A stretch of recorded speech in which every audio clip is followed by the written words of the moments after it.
Hello friends, আমি অপু। আজ আপনাদের সঙ্গে খুবই গুরুত্বপূর্ণ ইনফরমেশন এই ভিডিওর মাধ্যমে নিয়ে এসেছি। রিসেন্ট একটি অতি ভদ্র ঘরে সাদাসিধে আঙ্কেল কেমন স্ক্যামের চক্করে পড়েছে দেখুন। তাও আবার ডিরেক্ট নিউজ পেপার থেকে। ভাবা যায় নিউজ পেপারের মতন জায়গাতেও দুষ্কৃতীরা পুরোভাবে ভরে রয়েছে এবং সুযোগ পেলে আপনার এবং আমার মতো মানুষদের ঠকাতে এরা একটুও পিছপা হয় না। এই আঙ্কেল হাওড়ার বাসিন্দা।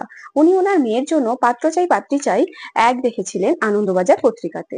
গত 16ই মার্চ সানডে 2025, পেজ নাম্বার 8 উনি একটি কলামে এটি যথেষ্ট ওনার মেয়ের জন্য সুযোগ্য পাত্র হিসাবে উনি বেছেছিলেন এবং সেখান থেকে একটি নাম্বার যে দেওয়া আছে সেই নাম্বারে কল করেছিলেন। তো এরপরই আসল খেলা শুরু হয়। এই ফোনটি ধরেন একটি মহিলা এবং ওপার থেকে উনি মেয়েটির বাবাকে বলতে থাকে যে উনাকে 6,000 টাকা পেমেন্ট করতে হবে, করলে উনি নাকি এবিবি ওয়েটিং এ অ্যাকাউন্ট খুলে দেবেন, মেয়েটির বাবার সঙ্গে ছেলেটির বাবার কথা বলাবেন, ছেলেটির সম্পর্কে সমস্ত আরো আরো বিশেষ করে আরো বেশি করে ডিটেলস পাঠাবে, সমস্ত কিছু। মানে যতক্ষণ না ভিকটিম রাজি হচ্ছেন ততক্ষণ দুষ্কৃতীরা তার প্রচেষ্টা চালিয়েই যান। এরপর দুষ্কৃতীরা তারা হোয়াটসঅ্যাপ নাম্বারের সাথে কন্ট্যাক্ট করে এবং যথারীতি একটি ব্যাংকের ডিটেলস দেন।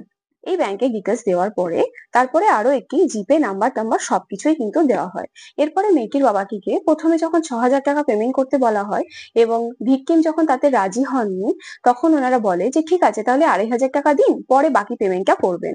এরপরে মেয়েটির বাবা 2,500 টাকা পেমেন্ট করেন, কিন্তু যখন পেমেন্ট করে যে নাম্বারটি থেকে প্রথমে কথা হয়েছিল এবং যে নাম বলেছিল সেই নামটি ছিল রিধিকা রয়, হঠাৎ করে সবকিছু শো করে অমৃতা চ্যাটার্জি। তখন কিন্তু সন্দেহ হতে শুরু হয় এবং এরপরে যখন টাকাটা পেমেন্ট হয়ে যায়, ওদের তো মেন উদ্দেশ্য টাকা নেওয়াই ছিল। হঠাৎ করেই কোনো রেসপন্স আর করে না, কোনো ফোন রিসিভ করে না, কোনো রকম আর রিপ্লাইও আসে না। তখন মেয়েটির বাবা এই নাম্বারটিতে মেসেজ করে বলেন যে আপনি আমার টাকা ফেরত দিন, আমরা কোনো রকম কন্ট্যাক্ট করতে চাই না। কিন্তু অলরেডি তো তাদের তো টাকা নেওয়াটাই মেন উদ্দেশ্য ছিল, তারা তো আর টাকা ফেরত দিতেই চায় না, রাজি হয় না, উপরন্তু আবার থ্রেটেনিংও করতে থাকে। এরপর মেয়েটির বাবা ঠিক করেন যে তারা থানায় যাবেন এবং পুলিশে গিয়ে সমস্ত কিছু রিপোর্ট করবেন, কারণ অলরেডি ওই হোয়াটসঅ্যাপ নাম্বারে তার মেয়ের যথেষ্ট ফটো কিন্তু উনি সেন্ড করে দিয়েছিলেন। তো সেটা নিয়েও উনি একটু চিন্তিত ছিলেন। এরপরে ভিকটিম যখন ঠিক করেন যে উনি থানায় যাবেন এবং সেটি যখন ওই হোয়াটসঅ্যাপ নাম্বারে জানানো হয়, তখন হঠাৎ করেই একটি নাম্বার দেওয়া হয় এবং সেখানে ফোন করতে বলা হয়। তারপরেই হয় ছেলেটির বাবার সঙ্গে কথা। আসলে এটি ছেলেটির বাবা কিনা সেটাও সন্দেহ আছে, কারণ এখানে যখন পুরোপুরি ভাবে কথা বলা হলো তখন পুরো বোঝা গেল যে এরা কিন্তু সবাই ওই স্ক্যামেরই অন্তর্ভুক্ত এবং এরা হচ্ছে কিন্তু পুরোটাই একটা গ্যাং। তো এরপরে উনি ঠিক করেন যে প্রথম সাইবার ক্রাইমে গিয়ে ওখানে অফিসিয়াল ওয়েবসাইট গিয়ে সাইবার ক্রাইম ইনসিডেন্টসে গিয়ে উনি সমস্ত কিছু ওখানে গিয়ে রিপোর্ট করেন এবং সেখানে গিয়ে কোন ব্যাংক থেকে কত টাকা ডিডাক্ট হয়, কোন অ্যাকাউন্টে যায় এবং সমস্ত স্ক্রিনশট যা যা কিছু ওনার কাছে ডিটেলস ছিল সবকিছু উনি দিয়ে এই ফর্মটি ফিল আপ করেন। এবং শুধু এটাই নয়, এবিপি ওয়েডিং এর যে অফিসিয়াল ওয়েবসাইট সেখানেও কিন্তু ওরা ইমেল করেন যে এরকম এই নাম্বারটি থেকে এরকম করে সবার সাথে স্ক্যাম করা হয় এবং ওরা আরো লাইভ থ্রেটেনিংও দিচ্ছে এবং তার সাথে কিন্তু তারা এটা আরো পরবর্তী অন্যজনের সাথেও করবে এটাও জানানো হয়েছে। তো সেই জন্য কিন্তু তারা সেখানে একটি মেলও করে থাকে এবং এই মেলের কিন্তু যথারীতি উত্তরও আসে। এবং এরপর তারা লোকাল যে থানায় সেই লোকাল থানায় গিয়ে একটি জিডি করেন এবং সেখানে গিয়ে একটি অ্যাপ্লিকেশন লেখেন এবং সমস্ত ইনফরমেশন দিয়ে তারা একটি জিডি করেন এবং সেই জিডি নাম্বারটিও দেওয়া হয় এবং লোকাল থানায় জিডি করার পরে আলটিমেটলি মেয়েটির বাবা কিন্তু একটু ধাতস্থ হন যে না, এরপরে আশা করা যায় যে এত ফটো যে সেন্ড করা হয়েছে সেগুলো নিয়ে কোনো প্রবলেম হবে না, কারণ টাকাটির অ্যামাউন্টটি হয়তো খুবই কম, কিন্তু মেয়েটির বাবা যেহেতু দেখেছেন যে এতগুলো ফটো চলে গেছে সেজন্য কিন্তু মেয়েটির বাবা একটু ভয় পেতে থাকে। নমস্কার, আমি মেয়ের বাবা।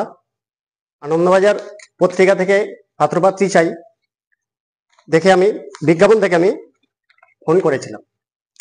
ফোন করতেই বলছে আপনার মেয়ের ছবি পাঠান। মেয়ের ছবি যেই আমি পাঠিয়েছি সঙ্গে সঙ্গে বললো আপনার মেয়ের ছবি দেখে পছন্দ হয়ে গেছে, তা আমাদের মেম্বার না হলে আপনার ছেলের, আমাদের যে ছেলে ফোন নাম্বার আছে ছেলেদের সঙ্গে যোগাযোগ করতে দেবো না। মেম্বার হতে কত না 6,000 টাকা। আমরা ম্যাট্রিমনি থেকে ফোন করছি আর ম্যাট্রিমনির ছেলের বাবা মা ব্যস্ত, ম্যাট্রিমনির নাম্বারটাই দিয়েছে। তো দেখা গেল ম্যাট্রিমনি থেকে ফোন করছি বলতেই এবারে বরকনে সাজানো সুন্দরভাবে একেবারে যে ফোনগুলো আসছে আর আমার ফোন ঢুকছে বরকনে সাজানো হিসাবে আসছে, ম্যাট্রিমনি লেখা উঠছে। এই যে এই আনন্দবাজার বিজ্ঞাপনে যে এই হাজার হাজার বিজ্ঞাপনে যে রাঘব বোয়াল বসে আছে সেটা আমার জানা ছিল না। যেই টাকাটা 6,000 টাকার জায়গায় আমি দিতে পারবো না এখন, একটু বলতে একটু বলে তাহলে একটু কমিয়ে নিয়ে দিন, তারপরে পরে দেবেন বলে 2,500 টাকা যেই পেড করলাম, ফোন পে করে দিলাম, করতেই ব্যাস ফোন বন্ধ হয়ে গেল। তারপরেই বিপত্তি, বুঝতে পারলাম আমার মেয়ের ছবি দিয়ে এবারে ওরা আবার এরকম ধরনের বিজ্ঞাপন দেবে, আর এবার আমাদের ফোন নাম্বারটা ছাড়বে, এবার আমাদের বিপদগুলো আসবে। এবার থানার সাহায্য নিতে বাধ্য হলাম, সাইবার ক্যাফে গেলাম, সাইবার ক্যাফে গিয়ে থানার ডায়েরি ফাইরি করে সেই সব ডকুমেন্টস আপনাদের শো করছি। দেখুন আপনারাও এইরকম ছেলে মেয়ের বাবা গার্জেন হিসাবে যখনই ফোন করবেন একটু সাবধানে ফোন করবেন। আমার সঙ্গে যে দুর্ঘটনাটা ঘটেছে, আর দেখবেন আর অন্য কোনো বাবা মা না ফেঁসাতে পড়ে, এই ভিডিওগুলো অনেক অনেক করে শেয়ার করে দিন। নমস্কার। তো বন্ধুরা, আপনারা যারা জানতেন না তাদের জানানোর জন্য এই ভিডিওটির মেন উদ্দেশ্য। এরকম কত দুষ্কৃতী ভালো মানুষের ভিড়েই কিন্তু লুকিয়ে রয়েছে। যথাযথ প্রমাণ ছাড়া এবং এই পেপার থেকেও কিন্তু কোনো নাম্বারে আপনারা বিশ্বাস করে কিন্তু টাকা পাঠাবেন না। এবং এই ভিডিওটি এত শেয়ার করুন যেন কোনো বাবা মাই এইরকম দুষ্কৃতীদের হাতে না পড়ে হেনস্থা না হয়, এবং দুষ্কৃতীরাও যেন আর কারোর সাথে এরকম করার আগে একবার হলেও ভাবে যে তারা কতটা ভুল করছে। তো বন্ধুরা, ভালো থাকবেন, সুস্থ থাকবেন এবং সচেতন থাকবেন। Thank you.